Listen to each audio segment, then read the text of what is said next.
గుండు సున్నా, చిల్పూరుకు చేసింది బండి సున్నా. ఓన్లీ గోబెల్స్ ప్రచారం చేసుకుంటా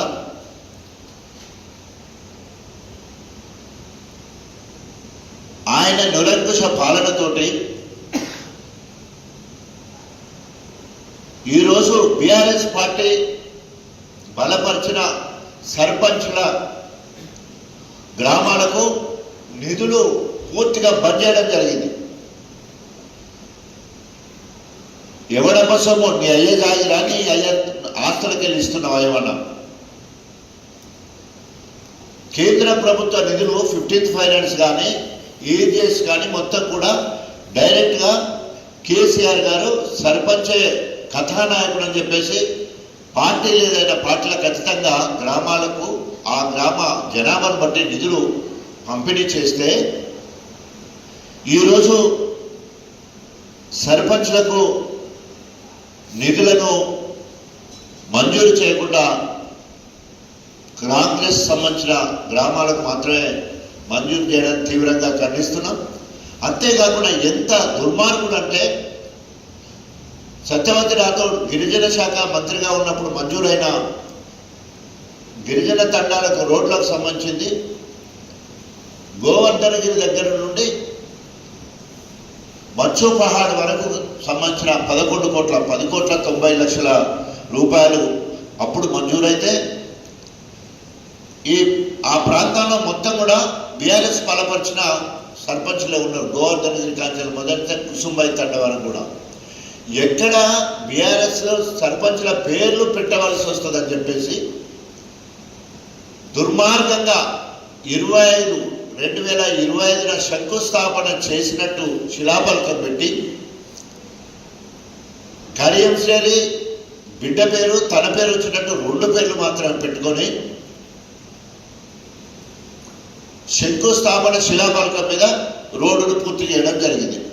అది ప్రారంభమని పేరు పెడితే ఇలా సర్పంచులు అన్ని పేర్లు పెట్టాల్సి వస్తుందని ఒక నియంత లెక్క అంత నికృష్ట పని చేసిన కడియం శ్రేణి ఏమన్నా తక్కువనే.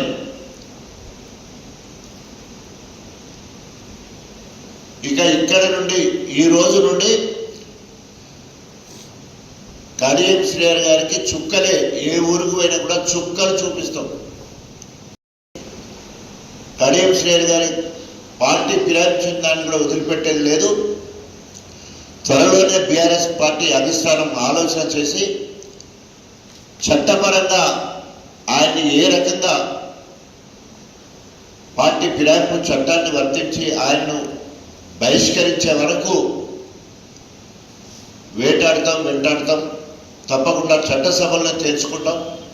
ఒకవేళ అక్కడ కూడా టెక్నికల్గా ఏదైనా తప్పించుకోవాలని చూస్తే అంతిమంగా ప్రజా తీర్పును తప్పించుకోలేవు కడియమని హెచ్చరిస్తూ ఇప్పటికైనా నీ ప్రవర్తనలో కొంత మార్పు తెచ్చుకొని నీ నిరంకుశ పాలనకు కొంత పులిస్టాప్ పెట్టి ప్రజాపాలనని ఒక మంచి పేరున్నది, పేరు పెట్టుకున్నారు మీరు. ప్రజల పక్షా నుండి అందరినీ సమానంగా చూసే విధంగా చేయమని చెప్పేసి నీకు సలహా ఇస్తూ ఈ పోయే కాలంలో సాగుకు కాలు చాపినమన్నట్టు అంటారు కదా. 75 సంవత్సరాలు గణపురం నియోజకవర్గం నీ మీద గౌరవం ఉండాలంటే ఇంకా ఇసుమంత గౌరవం మాత్రమే ఉన్నది. ఆ ఇసుమంత గౌరవం ఉండాలంటే వెంటనే బీఆర్ఎస్ పార్టీ నుండి గెలిచిన నీవు బీఆర్ఎస్ ప్రాథమిక సభ్యత్వానికి ఎమ్మెల్యే పదవికి రాజీనామా చేసి ఏ అభివృద్ధి కోసం అయితే కాంగ్రెస్ పార్టీ పోయిందని చెబుతున్నావో ఆ పార్టీ నుండి పోటీ చేసి గెలవాలని హెచ్చరిస్తా ఉన్నాం. జై తెలంగాణ. ఆఖరికి నీకు కాపలగా వచ్చిన పోలీసులు కూడా నిన్ను విసుక్కుంటున్నారు, ఈసడించుకుంటున్నారు. ఎందుకంటే నువ్వు చేసేది ప్రజాస్వామికం కాదు, అప్రజాస్వామికం. పోలీసు నిర్బంధం, పోలీసు ప్రహారాల్లో ఇంకా ఎన్ని రోజులు దాక్కుంటావు? ఇక కాస్కో కడియం శ్రేయర్ గారు ఏ ఊరికి పోయినా ఇది మొదలు మాత్రమే, ఈరోజు మొదలుకొని నువ్వు ఏ ఊరికి పోయినా కూడా అక్కడ నిన్ను గెలిపించిన బీఆర్ఎస్ శ్రేణులు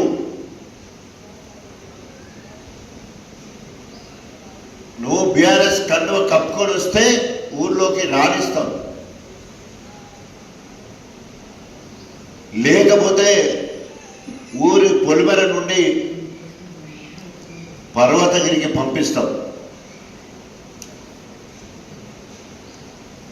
ఈరోజు కాంగ్రెస్లకు నైతిక హక్కు లేదు. కాంగ్రెస్ కార్యకర్తలకు కానీ నాయకులకు కానీ ఎవరికి కూడా, ఎందుకంటే వారి అధినాయకుడు రేవంత్ రెడ్డి మా ఎమ్మెల్యే కాదు అని చెప్పి పంపించాడు. పోయి చెప్పుకోండి నేను బీఆర్ఎస్ పార్టీ ఎమ్మెల్యేనే అని చెప్పుకోమని చెప్పిండు. అంటే కాంగ్రెస్ పార్టీ ఎమ్మెల్యే కాదు, కాంగ్రెస్ వాళ్ళు వేసిన ఓట్లతో గెలవలేదు. కాంగ్రెస్ నాయకులకు కార్యకర్తలకు కడియం శ్రేయర్ వెంబడి తిరిగే నైతిక హక్కు లేదు. తీసుకొచ్చిందే రాజీవ్ గాంధీ గారు. ఏసీ సేన్ అనే ఒక కేంద్ర న్యాయశాఖ మంత్రి వెంటనే తేల్చండి అని చెప్పి 52వ సవరణ చేసి 10th షెడ్యూల్లో పకడ్బందీగా ఈ చట్టాన్ని తీసుకురావడం జరిగింది. పార్లమెంట్లో బిల్ పాస్ అయి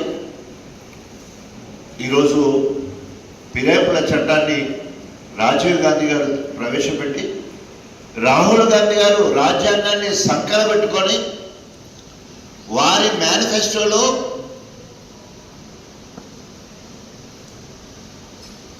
ఫిరాయింపు చట్టాలను పగడ్బందీగా అమలు పరుస్తామని చెప్పేసి రాజ్యాంగం మీద ఒట్టేసి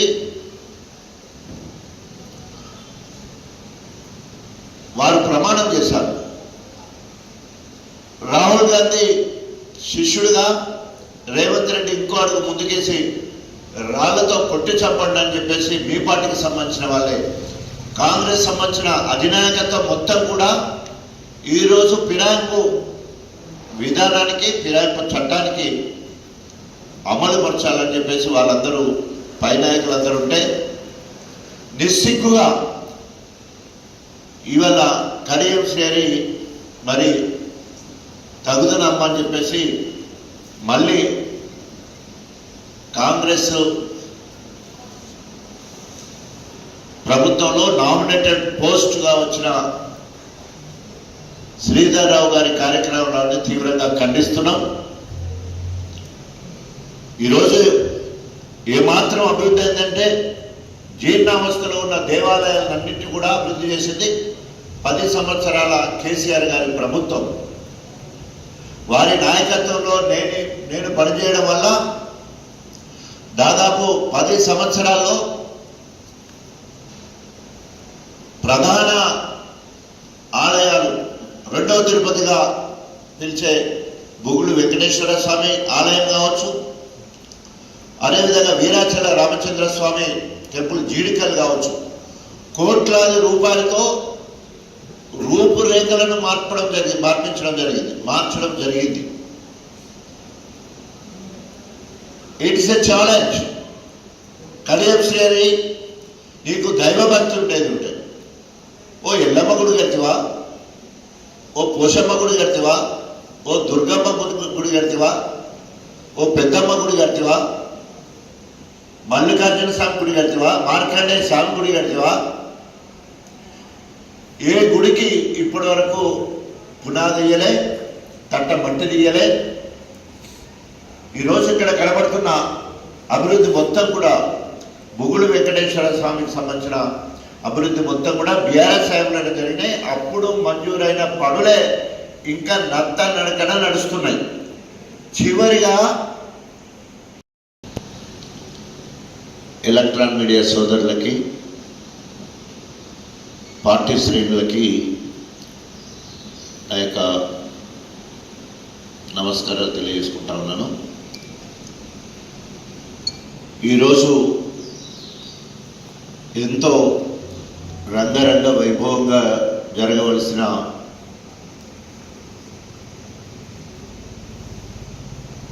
పొట్లపల్లి శ్రీధర్రావు గారి 5వ సారి చైర్మన్గా ఎన్నిక కావడానికి గొప్పగా చేయవలసిన కార్యక్రమం ఈరోజు కడియం శ్రీ పుణ్యం అని చెప్పేసి తుస్సుమన్నది. కడియం శ్రీ పని అయిపోయింది. చావు కళ కొట్టొచ్చినట్టు కనబడతా ఉన్నది.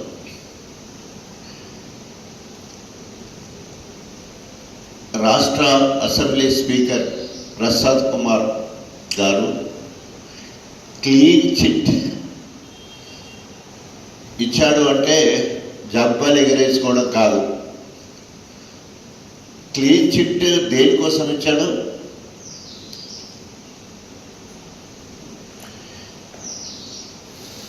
నువ్వు బీఆర్ఎస్ పార్టీలో ఉన్నవని, నీ బాసు కేసీఆర్ అని, నీకు రాజకీయ పునర్జన్మనిచ్చింది కేసీఆర్ అని,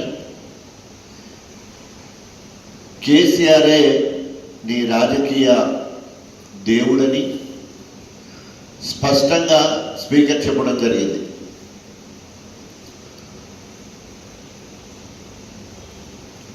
నువ్వు నమ్మిపోయిన కాంగ్రెస్ రేవంత్ రెడ్డి గారు ఏమన్నాడు అంటే, నిన్ను చీకొట్టి నువ్వు బీఆర్ఎస్ ఎమ్మెల్యే పోని వెళ్ళగొట్టాడు. పోయి నువ్వు బీఆర్ఎస్ ఎమ్మెల్యే అని చెప్పుకో అన్నాడు. ఇంకొక అడుగు ముందుకేసి పార్టీ ఫిరాయించిన వాళ్ళను రాళ్లతో కొట్టి చంపండి అంటే, కడియం శ్రీని కొట్టి చంపండి అని చెప్పేసి రేవంత్ రెడ్డి గారు అన్నారు. నువ్వు మా ఎమ్మెల్యే కాదని రేవంత్ రెడ్డి చెప్పిండు. నువ్వు పార్టీ ఫిరాయిస్తే రాళ్లతో కొట్టి చంపండి అని చెప్పేసి రేవంత్ రెడ్డి చెప్పిండు. రాళ్ళు కొట్టాల్సింది ఎలా? బీఆర్ఎస్ నాయకులు కార్యకర్తల, లేదా కాంగ్రెస్ కార్యకర్తలు నాయకుడా, లేదా ప్రజల నీ బతుకెందుకు? ఎందుకు నీ బతుకు? అందరూ నిన్ను రాళ్లతో కొట్టుడు ఒక దగ్గర, ఆడవాళ్ళేమో చీపుర్లతో కొట్టుడు ఇంకో దగ్గర. అరే రావయ్య శ్రీహరి గారు, మంచిగా బీఆర్ఎస్ పార్టీకి వస్తే నీకు బ్రహ్మరథం పడతాం, 1000 కన్నులతో నీకు స్వాగతం పలుకుతామని చెప్పేసి నీ మాటను, నువ్వు ఒప్పుకున్న మాటను నిజం చేద్దామని. నేను బీఆర్ఎస్ పార్టీ ఎమ్మెల్యేను, నేను బీఆర్ఎస్ పార్టీకి రాజీనామా చేయలేదు. నేను బీఆర్ఎస్ పార్టీకి నెలకు 5,000 ఆఫీస్ ఖర్చు కింద ఇస్తున్నా. నేను ఎప్పుడు కూడా బీఆర్ఎస్ పార్టీ విప్పును వ్యతిరేకించలేదు అని చెప్పినావు కదా. ఈరోజు గణపురం నియోజకవర్గ ప్రజల విప్పును నువ్వు తిరస్కరిస్తున్నావు. ప్రజలిచ్చిన తీర్పును నువ్వు అవమానపరుస్తున్నావు. ప్రజాస్వామ్యాన్ని నువ్వు అవమానపరుస్తున్నావు. నువ్వు 65 సంవత్సరాలు ఏకధాటిగా అనుభవించిన, రిజర్వేషన్ కల్పించిన రాజ్యాంగాన్ని అవమానపరుస్తున్నావు. వెరసి ఈరోజు సచ్చిన పాము లెక్క, కుక్కిన పెయిన్ లెక్క, భయం గుప్పిట్లో గుటుక్కుమన్నట్టు ఈరోజు చిల్పూరు దేవస్థానానికి రావడాన్ని చూస్తే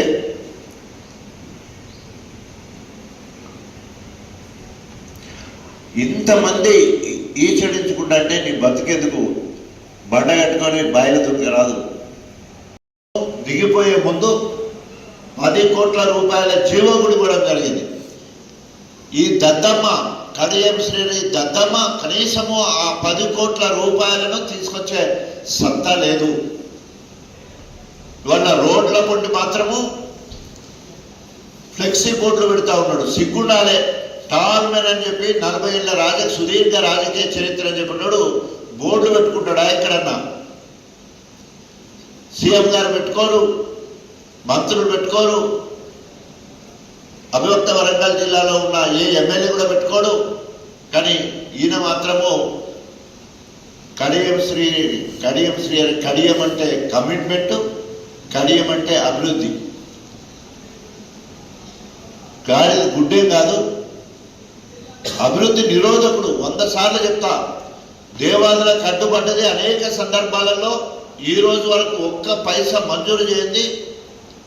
కడియం శ్రీ హయాంలో ఈ 2 సంవత్సరాల 3 నెలల కాలంలో ఒక్క పైసా బిల్లు రాలేదు, ఒక తట్ట మట్టి తీయలేదు, 1 ఎకరాకు అదనంగా నీళ్ళు ఇవ్వలేదు, 1 ఎకరా ల్యాండ్ అక్వేషన్ కూడా చేయలేదు. ఇది ఆయన అభివృద్ధి. వచ్చిన లింగపల్లి రిజర్వాయర్ అడ్డుకున్నాడు. దేవాలయ నీళ్ళు ఇడుస్తూ ఉంటే కీడు తీసుకుపోయి చెరువులు వేసిండు. ఆయన అభివృద్ధి నిరోధకుడు, కానీ ఎక్కడ కూడా అభివృద్ధి లేదు. ఇవాళ చిలుపూరుగుట్ట దేవుడి దగ్గర వెంకటేశ్వర స్వామి దగ్గర ఉన్నాం. బుగులు వెంకటేశ్వర స్వామి సాక్షిగా చిలుపుగురుకు చేసిన అభివృద్ధి పైన ఒక శ్వేతపత్రం ఇవ్వాలని డిమాండ్ చేస్తూ ఉన్నాం. చిలుపూరు మండలానికి 94 నుండి 2004 ఇవాళ 6 దాదాపు 32 సంవత్సరాల నీ రాజకీయ జీవితంలో చిలుపూరు మండలానికి ఏం చేసినావని నేను ప్రశ్నిస్తున్నాను.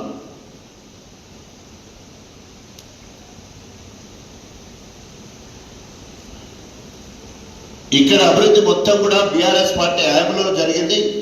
చెరువుల మరమ్మతులు జరిగినాయి. దేవాదుల ద్వారా ప్రతి ఊరు చెరువు నింపడానికి వెసులుబాటు కల్పించుకున్నాం.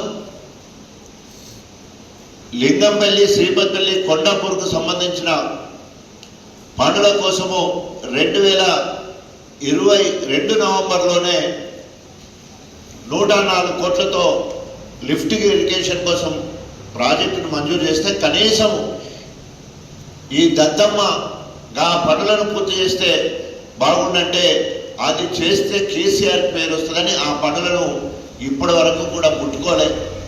ఒక్కసారి రివ్యూ చేసిన పాపాన పోలే.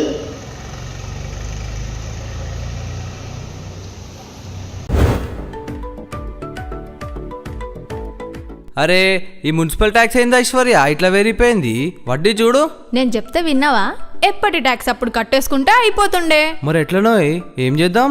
అరే దీనికి ఎందుకు ఇంత హైరాణ పడిపోతున్నావు? మన జిహెచ్ఎంసీ వాళ్ళు OTS అంటే 1 టైం సెటిల్మెంట్ స్కీమ్ తెచ్చిండ్రు కదా. నీకు తెలియదా ఏంది? OTS దాంతో ఏమైతుంది? గదే నీకు తెలియదు. మనం కట్టాల్సిన 100% అసలు పన్ను కడితే చాలు, వడ్డీలో 90% మాఫీ. అంటే మనం జస్ట్ 10% వడ్డీ కడితే కథం, రసీదు చేతిలో ఉంటది. అరే నిజమా? అంటే మనకు పైసలు మిగులుతాయి అన్నమాట. థ్యాంక్స్ ఐశ్వర్య.